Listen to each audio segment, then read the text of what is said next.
देखिए बंधु, मान्य अध्यक्ष महोदय मुनिराम जी इनके साथ गए हैं। मैं निवेदन करूंगा मुनिराम जी से पूरा जो वृत्तांत है उसको विस्तार से सदन के सामने रखें। आप इनके साथ में रहे थे, आप वक्ता हैं, पूरी जानकारी है आपको। कृपया इस सदन को पूरी घटना के बारे में बताएं। माननीय मुनिराम जी। मुनिराम जी बताओ। आदरणीय अध्यक्ष महोदय, अंत समय में मैं मेरी ईमानदारी से आपके बीच मन की बात रख रहा हूँ। यदि उसमें एक शब्द भी झूठा हो तो पूरी करीरी के जो पंच गए थे यहाँ पर महामंत्र निर्णायक कमेटी के पंच थे, मुझे टोक सकते हैं। मेरा कोई अपराध हो तो मुझे बड़ी से बड़ी सजा दे सकते हैं। आपको अधिकार बनता है इस आस के ऊपर। आदरणीय पंचों, जिस दिन ये घटना हुई थी उस दिन घना कोहरा था और मैं ठीक 4 बजे के लगभग मेरे 3 रिश्तेदारों के साथ में नगर सीकरी चले गया था। मेरी किडनी में पथरी है, मेरे रिश्तेदारों को भी पथरी है। जब मैं नगर को क्रॉस किया तो मेरे गांव के आदरणीय भाई रामावतार जी, जो पूर्व सरपंच राम प्रसाद जी के भतीजे हैं, उन्होंने मुझे फोन किया, भाई साहब आप कहाँ हो? मेरे गांव करीरी के मेरे मामा का छोड़ा रौसी में पकड़ के बैठा लिए और उनकी दाढ़ी मूछ काट दिया। आप तुरंत तैयार होकर के आई, हम वहां चलेंगे। मैंने कहा भाई रामावतार जी, मैं आपसे 106 किलोमीटर दूर हूँ, नगर सीकरी हूँ, मुझे पहुंचते पहुंचते 1-2 बज जाएंगे।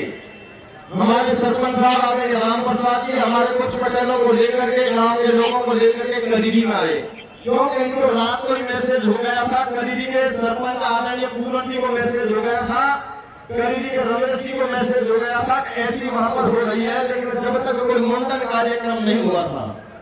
मैं आपसे निवेदन करना चाहूंगा, जैसे ही मेरा फोन कटा, करीरी के पटेलों का मेरे पास फोन जाना शुरू हो गया। मैंने कह दिया पंचों में वहां पर हूँ, आप पुलिस भेज दीजिए, पुलिस से पीड़ित पक्ष को छुड़ाइए। लेकिन जैसे जैसे करीरी में मन हो रहा था उस समय एक दूसरे से गाल में गिरने से डर रहे थे। हम जब 1:30 बजे आए, सैकड़ों आदमियों के साथ में हम यहाँ से रवाना हो गए। रवाना होने से पहले मैंने बच्ची के दादाजी जो हरिराम पटेल जी रौसी, जो भाई रामदेव जी गोपालपुरा, इनने मेरे को नंबर दिया। मैंने उनसे कहा मैं कि भाई क्या मैं कहा, रोने लगे। बोले भाई आप आइए जल्दी। 5-7 बार उन्होंने मुझे कॉल किया। इसके बाद में भाई प्रेमराज जी जिला परिषद में उपजिला प्रमुख है, उनसे मेरी दूरभाष पर बात हुई। उन्होंने कहा आप आइए। सीताराम जी सरपंच निवासी रौसी, उनसे मेरी बात हुई, बोला आप आइए। और सीताराम जी निवासी महेशुआ, उनसे दूरभाष पर मेरी कई बार बात हुई। उन्होंने कहा आप आइए और कैसे भी करके यहाँ से इनको लेकर जाइए। पंचों, हम जब पहुंचे तो नागर हम जैसे ही निकले, मैंने करीरी के लोगों को रोका और उनसे पूछा आप हमको लेके तो जा रहे हैं, लेकिन आप चाहते क्या हैं? उन्होंने कहा एन प्रकरण हमारी गांव की इज्जत वहां पर रखी हुई है, उनको छुड़ा करके पीड़ित पक्ष को लाना है। मैंने उनसे कहा पंचों, पंच बहुत सारे इकट्ठे हो गए, बताएं आप कह रहे हो आसपास के गांव एकत्रित हो गए, वहां कोई भी निर्णय हो सकता है, ये रिश्ता आपको रखना पड़ सकता है। करीरी के पंचों ने कहा हम रिश्ता रखेंगे। मैं सही कह रहा हूं? रिश्ता रखेंगे कही थी आपने? फिर मैंने कहा हो सकता है 1 रुपया में रिश्ता रखें। बोले 1 रुपया में रिश्ता रखेंगे। हमने उनसे कहा कि आप चलिए, क्योंकि हरिराम जी ने मेरे से ये कहा था मेरे 60-65 हजार के कपड़े खर्च हो गए, मैं कपड़ों को नहीं रखूंगा। हम लोगों ने वार्तालाप किया में हो सकता है वहां पर कुछ पैसे खर्च हों। उन्होंने कहा पैसे लेके चल रहे हैं। जैसे ही हम पहुंचे पंचायत चालू हुई और पंचायत में सर्वप्रथम बेटी पक्ष की तरफ से मिस्टर हरिराम जी जिन्होंने बयान दिए और बयान देने के बाद में बिचौलिया जो मिस्टर श्रीमन जी है निवासी ब्रह्माद, उनके बयान हुए। तो मैंने बड़ी हिम्मत विसार करके मैंने पंचायत से कहा, मैंने कि यदि पंचों की इजाजत हो तो मैं इस बिचौलिया के दोबारा बयान लेना चाहता हूं। मैं जैसे ही खड़ा हुआ, ये सदन गवाह है सारे लोग। भाई प्रेमराज जी उपजिला प्रमुख ने मुझे ये कह करके बैठा दिया आप बैठ जाइए, बयान दोबारा नहीं होंगे। मैं बैठ गया। बैठने के बाद में तत्पश्चात मैंने खड़ा होने का प्रयास किया तो भाई राजपाल जी कैमरा, उन्होंने मुझे बैठा दिया, नहीं आप फैसला करोगे, करीरी और फेरी मिलकर के फैसला करेगी। मैंने पंचों से निवेदन में बैठ गया। फिर जैसे ही हरिराम जी बोलते हैं बेटी के वो हैं, उन्होंने कहा मेरा उचित न्याय जब तक नहीं होगा मैं पंचों को यहाँ से जाने नहीं दूंगा। तो मैं इस दास को थोड़ा सा बताया, मैंने कहा ये आप ऐसा आपका गांव की फाइल गांव का न्याय ऐसे नहीं हो सकता, हम आए हैं तो हम बोलेंगे, आप कौन होते हैं बैठाने वाले। तब मेरे साथ में भाई उपाध्यक्ष महोदय हैं हरि जी, भाई केशव किरवाला जी, जमीन अनुभव पटेल थे, उन्होंने कहा मणिराम जी बोल रहे। मैंने बोला मैंने यदि इन्होंने बड़ा अपराध किया है, मैंने बिल्कुल अपराध किया है, हम इनको छुड़ाने के लिए आए हैं, हम आपकी के साथ ही नहीं है। बोले नहीं इसका फैसला करो। मैंने इसकी दाढ़ी मूछ काटने से आपका गुस्सा शांत नहीं हुआ हो तो इनकी गर्दन काट दो, लेकिन हमारे कर दीजिए। उन्होंने कहा करीरी और मैं फेरी फैसला करेगी। तब आदरणीय अमर सिंह सरपंच निवासी करीरी वो जैसे ही खड़े हुए उन्होंने हाथ जोड़ के कहा समस्त गलती हमारी है, जोड़ी बना करके माफी चाहते हैं, तो उनको भी बैठा दिया। फिर आदरणीय बाबूलाल जी सरपंच पूर्व करीरी वो भी खड़े हुए कि हमारी गलती है, पंचों हमें माफ करें, उनको भी बैठा दिया। फिर आदरणीय महेश जी पटेल उन्होंने खड़े होकर के ये कहा कि साहब हम रिश्ता रखेंगे, तो तुरंत सैकड़ों लोगों ने मना कर दिया, रिश्ते रखने की कोई बात ही नहीं करोगे, हम बैठा दिया। फिर आंगन फानन में कमेटी तैयार हुई, कमेटी में अनेक लोगों का नाम था, आपके इस दास का भी उसमें नाम था। मैंने स्पष्ट मना कर दिया, मैं कमेटी में कहीं गया नहीं और जाऊंगा भी नहीं, ये साक्षी है सारे के सारे प्रबुद्धजन बैठे हुए हैं। जो मैंने बार बार कह दिया, मेरे को 10 बार बुलाने आए, मैं नहीं गया।